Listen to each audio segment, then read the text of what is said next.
तो अब तक के सफ़र में कोजे फिर से पियानो के साथ अपना समय बिताना शुरू करता है। जो पियानो पर बैठ कावरी के बारे में सोचता है कि उसे उसका फ़ोन नंबर नहीं पता, उसका ईमेल एड्रेस तक नहीं पता, और यहाँ तक कि वो उसके बारे में कुछ भी नहीं जानता। और उसी दौरान सुबह की वहाँ आती है और कोजे को बताती है कि कावरी गिर पड़ी और उसे अस्पताल ले जाना पड़ा। जोसन कोजे भागता हुआ अस्पताल की ओर जाता है, जहाँ वो कावरी के सर पे पट्टी बंधा दिखता है, जहाँ कोजे को उसे ऐसा देख अपनी मॉम की झलक दिखती है। पर कावरी उसे देख मुस्कुराकर कहती है, मैं तुम्हें कांटेक्ट करने वाली थी पर मैं नहीं कर पाई।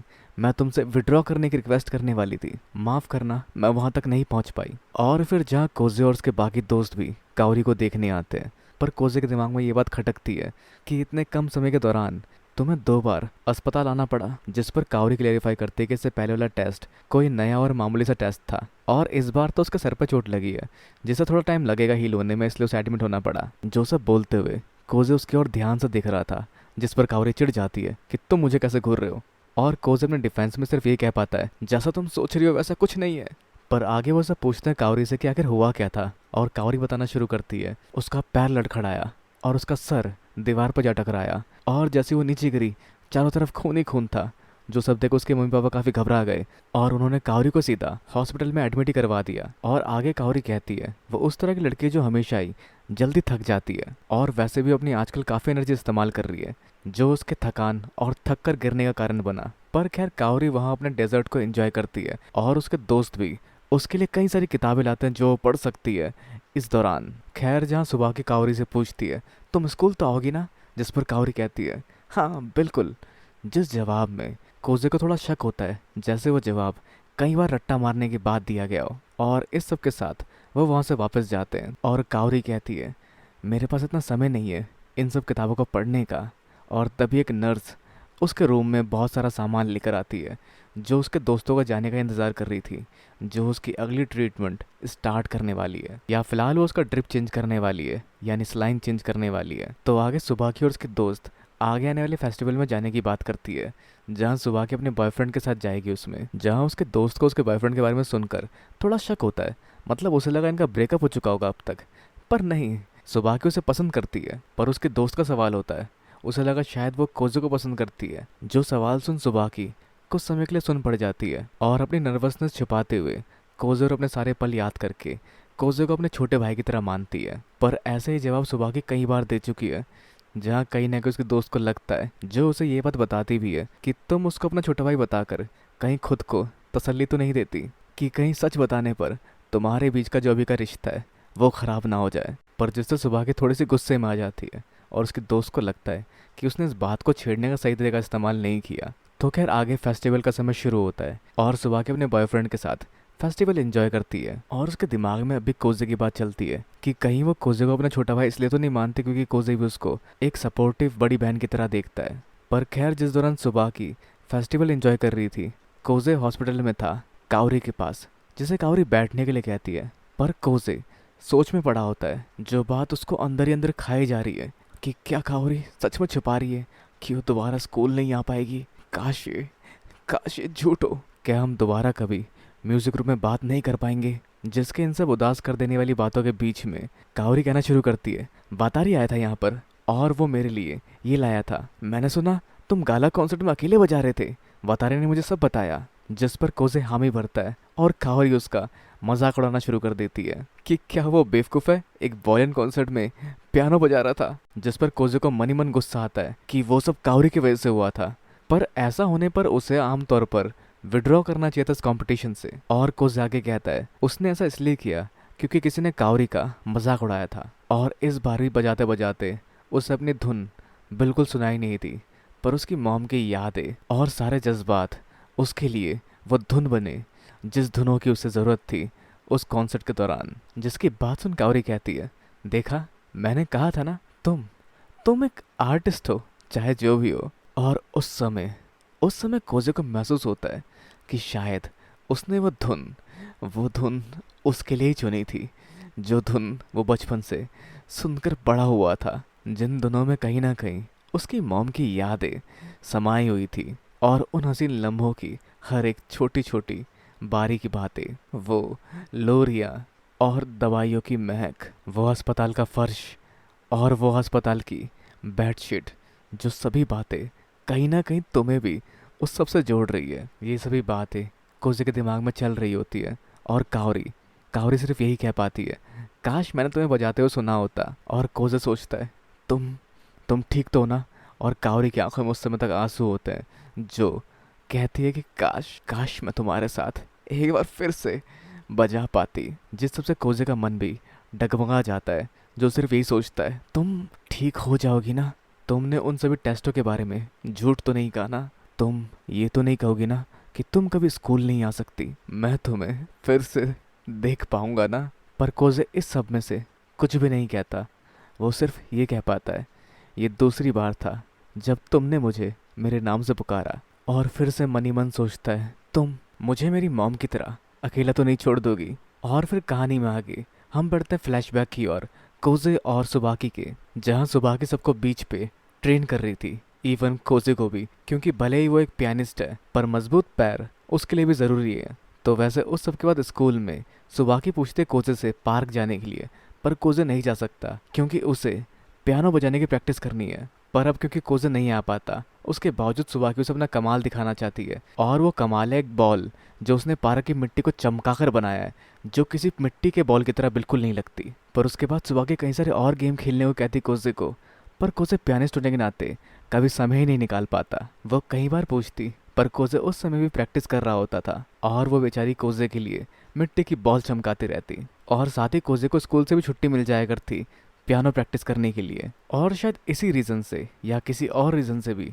सुबाकी अपने म्यूज़िक के पीरियड में अपने कान बंद कर कर बैठ जाती है, क्योंकि शायद उसको म्यूज़िक से नफरत है। और फिर हम बढ़ते हैं फ्लैशबैक से आगे, जहाँ कोजे और कावरी प्रैक्टिस को लेकर लड़ रहे होते हैं कि क्या कोजे प्रैक्टिस कर भी रहा है कावरी के वहाँ से जाने के बाद। पर कोजे उसके रिप्लाई में लड़ता है कि वो काफ़ी ज़्यादा प्रैक्टिस कर रहा है, वो काफ़ी सारी नई चीज़ों की प्रैक्टिस कर रहा है। पर कावरी के हिसाब से उसे और प्रैक्टिस करनी चाहिए, उसे और दोनों की प्रैक्टिस भी करनी चाहिए, जो वो नहीं कर रहा है। पर उन दोनों को लड़ता देख सुबाकी का मुंह बन जाता है, जो सिर्फ यही कहती है, कुछ ऐसी बातें कहो जो हमें भी समझ आए। जहाँ उसकी बातों की उदासी बातारी भी देख पाता है। और वैसे सुबाकी की दोस्त भी उसे ऑब्जर्व करती है, जो अपने बॉयफ्रेंड के साथ घूम रही थी। पर उसकी दोस्त समझती है कि सुबाकी के लिए क्या सही होगा, जिस बारे में डिस्कस करने के लिए वो बातारी के पास आती है, जहाँ बातारी उसके ज़िद्दी नेचर के बारे में बताता है, जो कोजे की बातों को लेकर और ज़िद्दी हो जाती है, जिस वजह से वो इस सब को एक्सेप्ट नहीं करेगी। पर उसकी दोस्त चाहती है कि सुबाकी फिर से मुस्कुरा सके। पर जिस पर बातारी का जवाब होता है, भले ही इससे सुबाकी को बुरा लगे,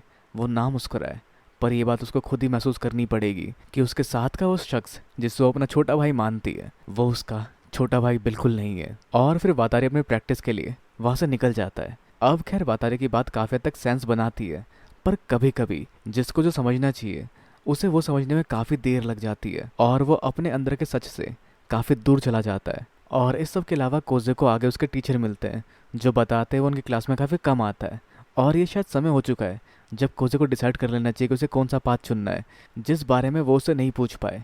जिस सब को सुन कोजे के दिमाग में पियानिस्ट बनने वाली बात चलती है, जिसने कहा था कि वो भी एक अजीब वॉयलिनिस्ट की वजह से एक अजीब पियानिस्ट बनेगा। पर खैर उसे ये चुनने का समय देकर उसके टीचर वहाँ से निकल जाते हैं।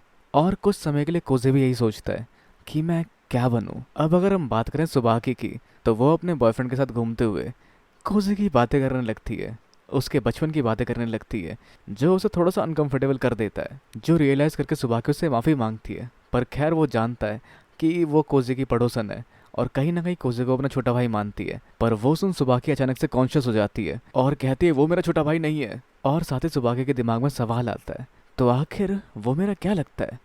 मेरा पड़ोसी, एक लड़का जो मुझसे छोटा था, जिसने छोटी उम्र अपनी मॉम को खो दिया, जिसका ना चाहते हुए भी मुझे ख्याल रखना पड़ता है, और जिसे मैं चाहती हूँ कि वो दोबारा अपने पैरों पर खड़ा हो। जो बातें वो अपनी दोस्त को बता रही होती है, जिस पर उसकी दोस्त कहती है, बेवकूफ़ मत बनो, ऐसे सवालों के लिए जवाब अपने दिल से मांगो। पर सुबाकी के हिसाब से ऐसा कुछ नहीं है। पर सुबाकी की दोस्त उसको समझाती है, तुमने कहा था तुम साइतो को नापसंद नहीं करती, और अब तुम समझो नापसंद ना करना और पसंद करने में काफ़ी ज़्यादा फ़र्क होता है। पर सुबाकी को कुछ भी समझ नहीं आता। पर उसकी दोस्त समझाती है कि तुम्हें अपने जज्बात खुद समझने पड़ेंगे, वरना कोई ना कोई तकलीफ में ज़रूर पड़ेगा। जिस पर वो पल याद करती है जब उसके क्रश ने उसे प्रपोज किया था, और साथ ही याद करती है उसे लेकर उस समय हुई बातें, और यही बातें दोहराते हुए वो घर की ओर जाती है और अचानक से देखती है उसका कोजे भागता हुआ आ रहा है और उसे पकड़कर झंझोड़ता हुआ पूछता है, क्या तुम बीमार हो? तुम्हें चोट लगी है? क्या तुम्हें फूड पॉइजनिंग हुई है? तुम्हें कुछ भी उल्ट सुल्ट नहीं खाना चाहिए। जिसे इसके बारे में सुबाकी की दोस्त ने बताया, जिसे सुबाकी प्रैंक बताती है। जैसे प्रैंक की कोजे को बिल्कुल भी उम्मीद नहीं थी और उसके हिसाब से हंसने वाली बात नहीं है। पर जब सुबाकी आगे कहती है उसे आइसक्रीम खानी है और फिर उस शाम में दोनों आइसक्रीम लिए बीच पर नंगे पैर चलते हैं और यूं ही बीच पर चलते हुए कोजे गुनगुनाना शुरू करता है, जिस धुन को सुबाकी पूरा करती है, क्योंकि ये धुन उसने अपने पड़ोस में सुनी थी। पर कोजे के हिसाब से ये धुन उसने इतनी बार भी नहीं बजाई और इसी बारे में वो बातें करते हुए आगे बढ़ते हैं। तो फिर से सुबाकी कोजे से पहले की तरह बातें कर रही है, उसी तरह से बातें और हंसी मजाक चल रहा है उन दोनों के बीच। और कोजे आगे कुछ धुनों को गुनगुनाते हुए बढ़ता है और कावरी उसके पैरों के निशान को देख पाती है, जो अब पहले से बड़े हो गए हैं, या यूं गए कि अब उसके पैर सुबाकी के पैरों से भी बड़े हो गए, जिसके नक्शे कदमों पर सुबाकी उसके पीछे पीछे चलती है। और फिर कोजे को देख उसे कहती है, कोजे तुम पहले से काफी बदले बदले लग रहे हो। जो सुन कोजे पीछे मुड़ सुबाकी की ओर देखकर कहता है, सच में? और जैसे कोजे की नजर सुबाकी से मिलती है, सुबाकी महसूस कर पाती है कि उसके दिल की धड़कनें बढ़ जाती है, जो फिर कोजे के बराबर में चलते हुए उसे बताती है, हाँ काफी कुछ बदल गया, अब तुम्हारी आंखों में मुझे चमक दिखाई देती है। ये चमक और बढ़ जाती है जब तुम पियानो पर होते हो। तुम्हारे अंदर के जज्बात इतने शांत तरीके से सबके दिलों तक पहुंचते हैं, जो मानो कह रहे हैं कि तुम यही हो। और तुम एक उस तरह के पियानिस्ट बन चुके हो जो इस तरह के जज्बात सबके सामने रख पाता है, जिससे कोजे के दिमाग में कावरी की कई बातें भी गूंजती है। और फिर वो वहीं रुक कर सुबाकी से कुछ बात करना शुरू करता है, जिसे अपने टीचर के पूछे गए सवाल के जवाब मिल चुके हैं, जो कहता है, मैं हाई स्कूल में म्यूज़िक कोर्स ज्वाइन करूँगा। और सुबाकी उससे पूछती है, म्यूज़िक स्कूल ये यहीं कहीं आसपास है ना? और कोजे का जवाब होता है, नहीं, उसे अपना घर छोड़ना पड़ेगा। खैर जहाँ हिरोको ने उसे बताया कि उसे क्लास लेने के लिए हफ्ते में 2 बार जाना पड़ेगा। हाँ, साथ ही ये भी तय नहीं है कि उसका एडमिशन वहाँ होगा भी या नहीं। खैर अभी कोजे ने इसके बारे में ज़्यादा कुछ सोचा नहीं है, पर खैर वो सब बातें सुन ना जाने क्यों सुबाकी की आंखों से आंसू गिरने शुरू हो जाते हैं, जो अपनी रोती आंखें छुपाते हुए अपने हाथ में अपने जूतों को पकड़े नंगे पांव भागना शुरू कर देती है और भागते हुए जोर जोर से रोना शुरू कर देती है। और उसे फिर से अपने बचपन की याद आती है, जहाँ म्यूजिक ने फिर से कोजे को उससे दूर कर दिया, जो उस समय रोते हुए चिल्लाते हुए भाग रही होती है, तुम बेवकूफ कोजे। और मन ही मन सोचती है, जाओ तुम्हें जहाँ जाना है बेवकूफ। एक लड़का जो मेरे पड़ोस में रहता था, जो मुझसे छोटा था, जिसने छोटी उम्र में अपनी मॉम को खो दिया और जिसका मुझे ख्याल रखना पड़ता था, जिसे मैं चाहती थी कि वो दोबारा अपने पैरों पर खड़ा हो और चीजें इसी तरह से चलती। एक लड़का जिसका मैंने इतना ख्याल रखा हमेशा मेरे साथ ही होना चाहिए था। वो लड़का जो हमेशा मेरे साथ होना चाहिए था। जो सब सोचते हुए सुबह की भागते भागते रुकती है, जिसके दिमाग में कोजे उससे कहता है, सुबह की। और फिर सुबह की अपनी आंखों में एक अलग जज्बात महसूस कर पाती है, जिसके दिमाग में घूमते हैं वो सभी पल जो कोजे और उसने बचपन से अब तक साथ बिताए। वो बेफिक्री, बेदिली और बेवकूफ़ी वाले दिन जिसमें वो सब साथ थे। और वो याद कर वहीं खड़ी होकर सुबह की अपनी आंखों से बहते आंसू को नहीं रोक पाती, जिससे उस पल महसूस होता है कि वो कितनी बड़ी बेवकूफ़ है, जो बचपन में भी पार्क में अकेली बैठकर कोजे को दिखाने के लिए वो मिट्टी की गेंदों को चमका चमका कर एक चमकीली बॉल की तरह बना दिया करती थी। तो अब क्या होगा कहानी में आगे? वो जज्बात जो सुबह की अपने दिल में अब आखिरकार महसूस कर पाई है, वो कोजे तक सही तरह से पहुंचा पाएगी? और क्या कोजे भी उसके जज्बातों को सही मायने में समझ पाएगा? जानने के लिए इंतज़ार रहेगा इसके अगले पार्ट का। तो खैर अब आप क्या सोचते हैं? अपने विचार नीचे कमेंट से बताना बिल्कुल ना भूलें। इस वीडियो को लाइक, शेयर और चैनल को सब्सक्राइब करना भी बिल्कुल ना भूलें। तो अगली मिलते हैं अगली वीडियो में।